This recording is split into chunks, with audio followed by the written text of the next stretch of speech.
Well, hey there, everybody. Welcome back to the channel. I'm Adam. Thanks for hanging out with me again today. And today's What's on the Wall, we're only focusing on one car, and that's the Nova Fox, aka the Fox. So, the Fox chassis is a one-off chassis. So, there's only been one car ever released on this chassis. So it's not like the ORV where, you know, they just stuck different bodies and different wheels and stuff on there. Like the CW01 chassis has been reused. You know, most of Tamiya's chassis get reused over time. And, you know, different bodies, different sticker packs, different wheels and tires. You know, they take one and make a whole different thing out of it, but still reusing the base functionality of the chassis. This is one of the very few that have only been done one time. So this whole chassis setup is unique to these two cars.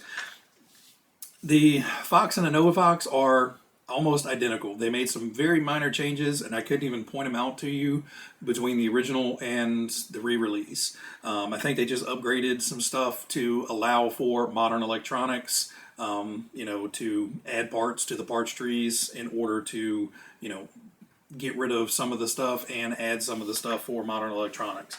Other than that, I think everything is pretty much stock from the original to the re-release.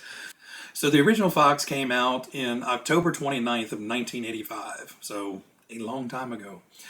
Came out on 58051. So they re-released the kit and changed the name to the Nova Fox. I don't know why. Maybe marketing, you know, Nova Fox sounds cooler than just the Fox. I don't know. I don't know what a Nova Fox is. But anyway, they re-released it on kit number 58577, July 17th of 2013. So that's pretty much been the two big worldwide releases. They did do another Japanese-only release in 2017, but that was just for the Japanese market. It wasn't a worldwide release.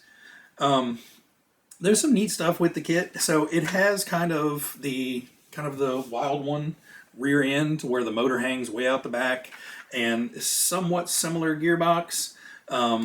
The front end is similar to the, you know, Hot Shot with the single monoshock up front, and you have sway bars connecting the front tires together. So when one, you know, goes up, it tries to lift the other one to keep the front end from dipping and diving very much. The sway bar works really, really well on this. Kind of one of the unique things that I noticed with the kit is the way they did the A-arms. They're kind of a, you know, almost a hollow stamp. So it's nice and flat on top, and on the front and the back, it looks like a big solid A-arm, but then when you look underneath, it's almost skeletal. So I'll take a picture of that and kind of show it to you up close. Yeah, but other than that, I mean, it's just a really cool, you know, classic looking buggy. To me, it has that RC10 type design to the chassis. So it has that really classic, you know, actual buggy look. You know, the wing is mounted. So it's somewhat similar to, say, like the Hornet, where the wing is mounted to the body. The one unique thing about this is there's no body connection in the back. Your only two body connections is right in front of the driver and right in the front of the hood. So that's possibly why they've never re-released this, is because I know once you run these around, the wings tend to rip off and you start developing splits and cracks in this front body mount because, you know, it's just kind of, you have all this leverage back here wanting to rip it off. So this actually has kind of two different ways you can insert the battery. You have two pins down here, which this whole under tray will swing down and you can stick your battery right in. They also have the ability to pull this pin here and pop the Nerf bar off and kind of bend it out of the way. Me personally, it's easier just to do that than to have to fiddle with these two down in here and get those on and off. So 9 out of 10 times, I actually just pull that pin and move the Nerf bar out of the way, slide the battery in, put that back on. That usually makes it for an easier, you know, battery change for me personally. So the driver guy is kind of molded into a tray, and I'll pull the cover off. So this has a nice sealed compartment up front for your receiver and your speed control and everything. Your switch mounts back here, which is accessible while the body's on. You can kind of reach your finger in through the back and turn your switch on and off. But the driver figure is molded into the plastic here. It is a hard driver. I thought it was Lexan, but it's actually a hard driver figure. But he screws down to the chassis, and your driver head screws to this. So it's a really nice, looking driver figure, and sits in there very scale. And it looks like an old school, actual dune buggy running around. The tires have the pin block tires, and I love these tires. They're just the right amount of squishy, but nice and firm.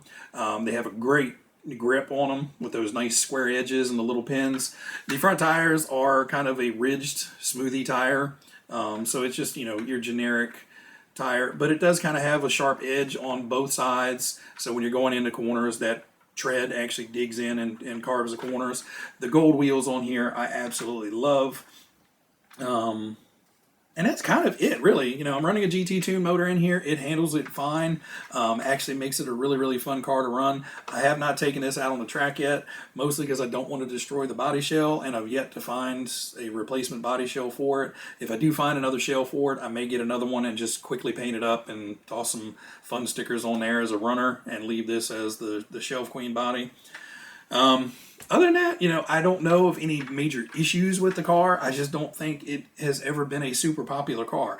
I love it. The Hot Shots, kind of that low, sleek, aggressive, angry look. And this is more of a traditional, fun, kind of race buggy style, but it still holds some of the Hot Shot in it with the front the mono shot. Anyway, guys, that's kind of wrap it up for today. So I hope you guys liked it. I know I'm not a wealth of knowledge on these things, but I hope you guys are enjoying it. Anyway, everybody out there, you guys be happy, be healthy, be safe, and I will catch you guys on the next one. See you.